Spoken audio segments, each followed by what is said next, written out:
Hey guys, Ashley here, also known as Asian fan. I'm back today with another video, and today is going to be a Gossip Girl rant.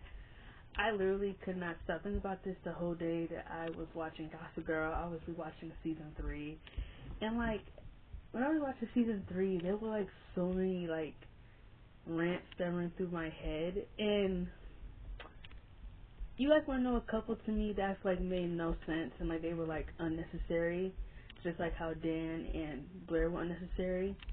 That is Nate and Serena. Like, I literally do not understand why people are like so hooked on them. And like this dude I just watched on YouTube said that people are talking about, oh, Nate and Serena could have been good. The writers were so scared of their potential. It's like all her and Nate did was have sex. Like, literally, that's all they did. They rarely talked about anything. They had no convincing chemistry emotionally or physically. Maybe it was just like the physicality part that got people hooked. Like, you know, they were both hot and they were both blondes. But I think the biggest reason why they put them together is because Nate and Serena are the biggest characters on this show with literally no direction. No direction. And I understand they had to do something with the whole storyline in season 1. But to me, I feel like they could have done that in season 1. It makes no sense to me that Nate is like confessing feelings about how he loves her and that he lost his virginity to somebody that he loved. It's like, so you in love with Serena this whole time when you chasing after other bitches? Like, have that make sense to me. I want someone to explain that to me, because to me it don't make sense. Kind of like Dan. You talk about she always the one, but yet you pining after Vanessa, you're pining after Georgina, you're pining after her best friend, you're pining after her again, and then her not again, and then now you want her all of a sudden. Like, it didn't make sense to me. I couldn't make any sense of it. Nate, you've been with Blair, you've been with Vanessa, you've been with Jenny, you've been with Juliet, you've been with some other girl in season 4, some black chick, you've been with some other white bitch in season 5, and then another bitch in season 6. This dude Nate has run through so many bitches. I have never seen it before. And like, I don't mean like bitches as like an offensive term, because I know people get so offensive by that term. I mean like, you really gonna sit here and tell me that you in love with her when you basically just like running through all these girls, pretty much? Like, it's ridiculous. And the biggest problem I have with relationships like this is that no one else seems to care about these two people dating. Like, why do Blair and Dan not care about them dating? I don't mean like as if, oh, they still have feelings for them. I mean like as if, like, where the hell is the girl code? Where the hell is the guy code? Where is the loyalty in these situations? Like, I understand people are going to feel how they want to feel, but it's like, at some extent, you have to read the room. Dating somebody that your ex has dated, that's not cool. No, it don't matter if our relationship was up or down or we did not make it through. Dating somebody who your best friend has dated, it's not cool. It's not cool at all. It does not matter. It does not matter. I just don't understand why when Blair and Dan went out, that's the only person who had a problem with this was Serena. Like, Dan and Nate supposed to be like homies, and like they literally don't have no problem pretty much being with somebody that he's been with. To me, I think that's gross. And like I said, where the hell is the loyalty? Where's the girl power? Where's the boy power? Being with someone that your ex has been with, like, it's just weird. Especially when all 4 of you are best friends and you're dating each other's exes. It's hella weird. I do not understand why no one like thought they had to say anything. Like, but I understand this is a date, everybody dates show, but to me, I just didn't get the appeal of Serena and Nate. I didn't. Every time I watch season 3, the relationship bores me and it irritates me because they were boring together. Their relationship got no storylines. It served no real purpose to the plot. It was just something that they did because they had nothing to do for either of them. Like, I'm trying to understand. Nate wants to be with Serena after she got dicked down by his cousin. You want to hit that after she was getting hit by your cousin? That's disgusting. That is gross. That's nasty. You want to be with the same girl who was taking it from your cousin. Okay. Nate is stupid. Because me, it could never be. I could never do that. And, like, he was just, like, chasing after her. Like, it was, like, ugh. Like, damn. Like, you want a shot that bad? That you begging her not to get in a car? It's, like, ugh. Like, I don't like that begging, pick me, simp shit. I don't like that. And that's what it really came off as, like, Serena, don't go. I love you. It's like, dude, like, she don't. Obviously, she don't feel a way about you. Obviously, she want. This is just an infatuation right now with her. Like, he should have known that. This is Serena. He know how many guys she's went through. He know this. Chip is just a guy right now. Next week, he won't be. So if I was Nate, I would have just left it alone. Like, if he already confessed his feelings for her and, like, she didn't respond back with it, I would have keep chasing you or keep telling you how I feel about you when you obviously don't reciprocate. I'm not going to keep doing it because when you keep doing that, it just looks like you're being a pick-me or a simp. And, I don't know. Not all the time because, you know, there are shows where, like, I have watched people, tell the other person, how I feel about you and things like that. Kind of like Jeremiah from the Summer Nights Turned Pretty, like, Billy knew what Jeremiah stood on, how he felt about her. But he was okay keeping it at a friendship because he wasn't going to let her do what she did last time, and that was pretty much like, use him. She did use him in season 1. I don't care what y'all say. She waited until Conrad confessed feelings to her, and then she just dropped Jeremiah like a bad habit. She said, fuck him. Like, so I definitely could understand Jeremiah for, like, not wanting to confess anything or not wanting to make a move until, like, he knew that she was completely over Conrad. But, like, there's nothing wrong with that. But to me, like I said, there's nothing wrong with confessing your feelings to somebody about how you feel. But I feel like Nate was just doing it way too much. Like, okay, you said it the first time. You say it again, like, the 5,000th time? Like, come on now. And, like, the fact that they got, like, right, like, they got together right after she was in a car accident and everything like that, and, like, she got so mad for him wanting to take things slow. Like, she got so offensive about him wanting to take things slow. And, like, she tried to make him jealous by going on a date with somebody from her old school. Like, my God. I don't even understand. If I'm going to keep it real, like, I don't even understand why anybody want to be with Serena. Like, she's a mess. She's the definition of a mess. She's always pulling people into her bullshit, and, like, she never apologizes or, like, literally, there's always something going on with her. It's so annoying. Like, I couldn't imagine being with a person like her. Like, she just always has something going on. Daddy issues, dating, dropping out of school, problems with her mom, drugs, drinking, partying too much. Like, it's just always something with her. Like, she's just such a mess. And, like, that even goes for Dan, too. Like, honestly, the Serena that Dan knew in season 2 was not the same Serena that he ended up with in season 6. Serena was, like, a complete different person. Like, I don't know, like, she was such a mess. Like, such a mess. Like, going through different men. At one point, she was a mistress. Like, trying to marry this guy and play stepmother. Like, she was just, Serena was just always doing something.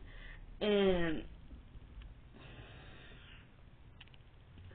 like I said, it's been going to be long. The reason why the Dan and Blair video was long was because I hate them together. Now, I don't necessarily hate Nate and Serena together, but to me, I don't get it. I don't see what everybody else is seeing. With Dan and Blair, I hate that because that to me made like no sense. On some level, Nate and Serena, it made sense. It just happened so late that to me I didn't care and like I didn't see what everybody else was seeing. If you wanted to, I said this before when I made a video about them couples I couldn't stand. If you wanted to make a video, if you wanted to make them a couple, you should have done that in season 1. There should have been a love triangle between Nate, Serena, and Dan. And you could have had, like, Serena and Nate dating for a little bit. And, like, she still have her eyes open on Dan. Like, Dan is who she really wants, but, like, on some level she might feel something for Nate, because they said that they always felt like her and Nate, like, had, like, these hidden feelings for each other. You could explore that in season 1.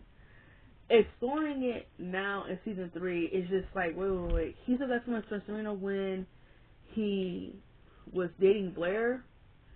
He went out with Blair. Him and Blair were dating in season 1, and then they broke up in season 1, got back together in season 1, and then him and Blair did it again in season 2.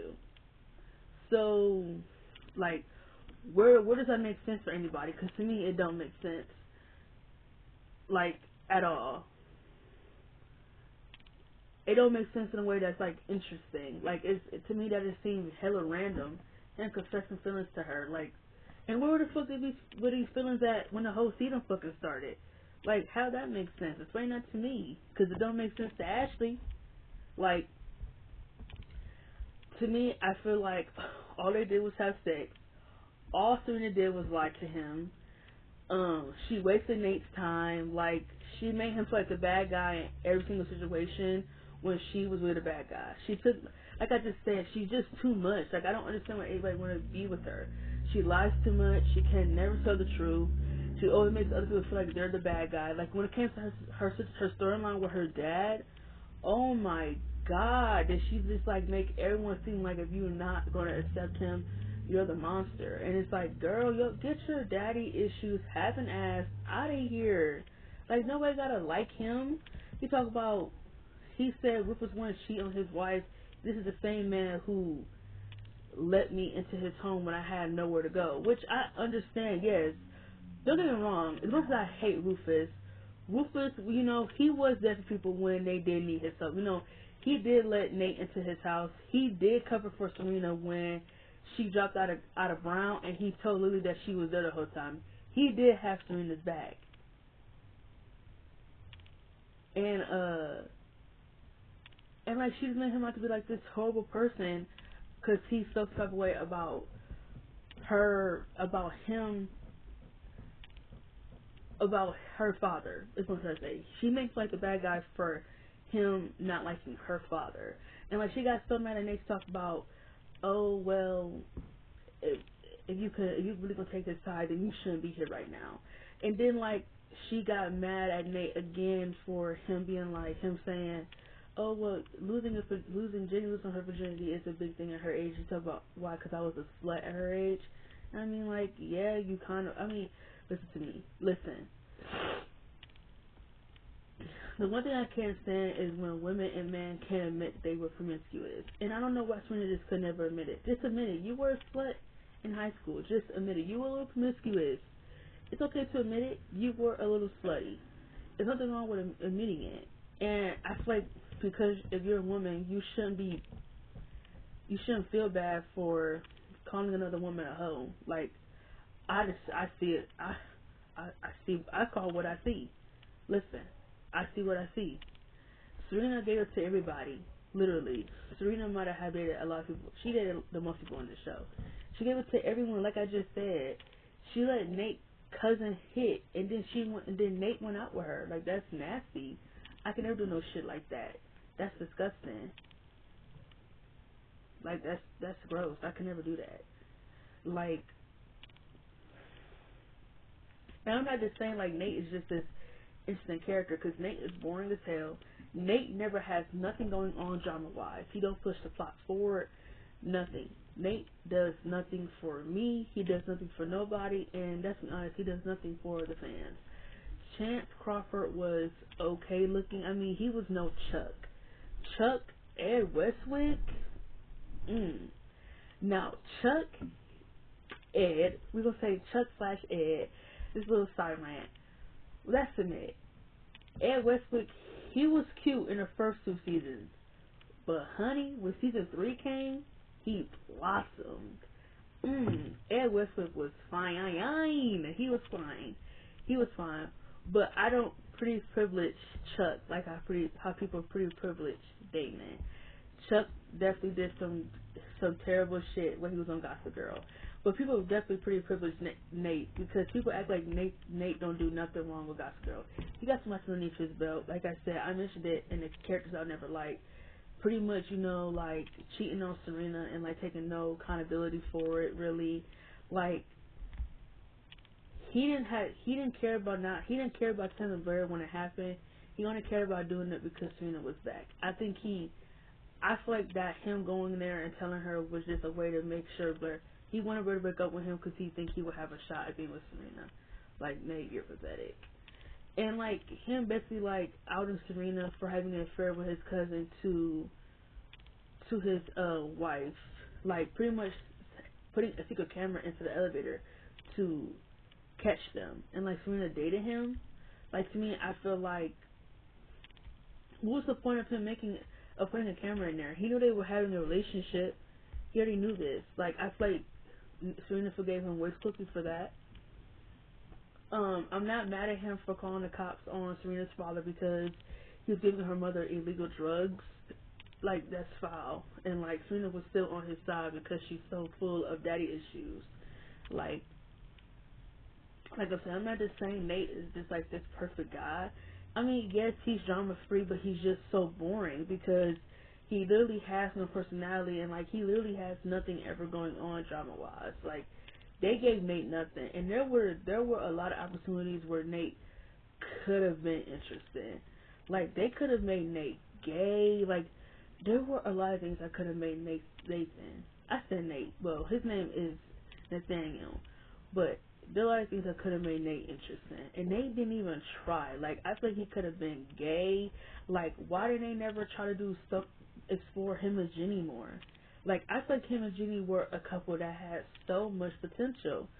I might have to make I'm just gonna mention in Jenny's video, her and Nate. I won't even make a video about it. I'm just gonna mention how Jenny and Nate had a lot of potential, and the writers were scared of their potential. Honestly, fuck him and Serena. Him and Serena had no chemistry to me. It felt very forced. They had like no real emotional connection. All of it was just really about sex. And you can tell they mostly did that because the writers had nothing for them and they were boring. And it was just something they haven't done yet. Which you can expect on a show that has 22 episodes that they're going to try to do something to keep the fans coming back. But like I said, I'm not mad that they decided to explore Nate and Serena. I'm mad at how they went at it. Because when they decided to do it in season 3, it felt very forced and it felt like it came out of nowhere. Because literally before Serena before she started fooling around with Chip, Nate was seeing someone else. Like he was seeing someone else. He was in a whole different relationship, and he was literally doing his own thing. It wasn't until Serena started fooling around with his cousin where he had these little hidden feelings. I feel like the way the writers went at it was very lazy, and it was kind of hard for me to like root for it, and I just couldn't take it seriously. So, yes, Nate and Serena, they made sense on paper. It made sense to put the relationship on paper, but in hindsight, the way the writers went at it, it was lazy and cheap. So, like I said, I don't want the video to be too long because I honestly don't hate them together, but they are a couple that I can't stand because to me, they do nothing for me when I watch season 3. They are a filler-based couple, just like Dan and Blair, filler-based couple. They don't have nothing for them. They're just gonna shove them down our throats because they have nothing for these characters to do. Not necessarily Blair. Blair always has storylines, but Dan literally didn't have nothing really in those later seasons, really. Dan was kind of there, but I wasn't bored with him because even though he was kind of there, he was kind of in the middle of the schemes. Nate not doing shit, not doing nothing. Serena not doing much. I would say here, people who ship them, I think the people who ship them just want an scapegoat from Dan and Serena, and I will forever be a Dan and Serena shipper. But the way the writers did their love story is very criminal to me. And that too, like, Serena going to Dan out of all people, and then I'm done with the video because it's getting late and I gotta work tomorrow. Serena calling Dan, out of all people, to come pick her up made no sense because her and Dan literally they barely had any interaction in season 3. I think they had like one interaction before that episode in season 3, and that was when she started dating that dude Carter, Sebastian Stan, his sexy ass. When she started dating Carter, that was it. And her and Dan talked, and she was telling him about not going to Brown. That's it. That's it. Like, that to me just felt very lazy. That to me felt lazy. I did not like that. Like, there could have been other creative ways to put Dan and Serena back together, other than like having her randomly call him and then them randomly kissing and them randomly sleeping in the same bed together and then them basically having these unresolved feelings for each other in season 3. But it's like, isn't she in love with Nate? Like, that just didn't make no sense to me. That really came out of nowhere. And like, for Nate to be like, he gonna take her back after she literally got into, she was sleeping in a whole ass bed with her ex, your best friend. You believe her? He knows she a liar, and she did lie. And she did. I gotta talk about Dan and Serena before I lose it. They might have that video might be coming up because I'm supposed to get my hair done this weekend. But if I don't get my hair done, then the video will be out because I can't take it no more. I gotta talk about Dan and Serena because the writers did them so dirty. If I could think of little stories that were like ruined by lazy writing, theirs is definitely on there. Dan and Serena. But that was my rant. That's just how I feel personally. I think Nate and Serena were boring. I think they were forced, and they were a filler-based couple. And I feel like people who ship them are people who didn't like the fact that Dan and Serena were going to be in game no matter what. And like I said, I can understand people getting mad at how things were done, but like, it is what it is. And Serena and Nate, y'all had to know on some level that was not gonna last, and it wasn't. So that's how I feel. Deal with it. See y'all next time, and good night.